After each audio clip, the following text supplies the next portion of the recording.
ઝાંડિયા પુલની કામગીરી આમ 70% સુધી પહોંચી ગયેલી છે, પણ જ્યાં રેલવેના પાટા નીકળતા હોય તો તેની મંજૂરી લઈને આપણે આગળનું કામ થોડુંક વધારવાનું થતું હોય છે.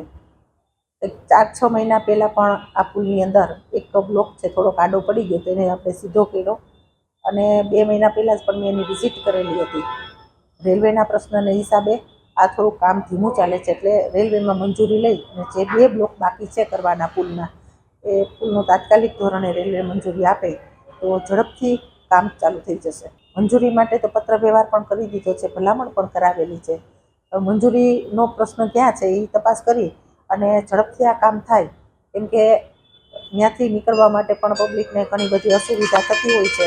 એના હિસાબે તાત્કાલિક કામ થાય એના માટે થઈને સતત અમે પ્રયત્ન પણ કરીએ છીએ, અને સતત કોઈને પણ એવું ન થવું જોઈએ કે આ કાર્યક્રમ છે પુલનો એ હજી કેમ આટલો બધો ધીમો છે, કેમ કે આપણે એને સમય જે આપ્યો તો એ સમયથી થોડોક વિશેષ સમય એની પાસેથી 5-26 સુધીની અંદર કામ પૂરું થાય એના માટેના પ્રયત્નો ચાલુ છે.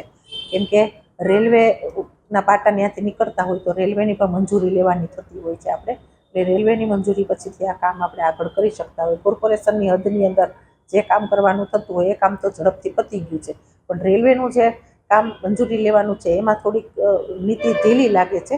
એટલા માટે થઈને એની મંજૂરી ઝડપથી આપણને મળી જાય અને ઝડપથી પુલ પૂરો થાય, આ સતત પ્રયત્નો ચાલુ છે.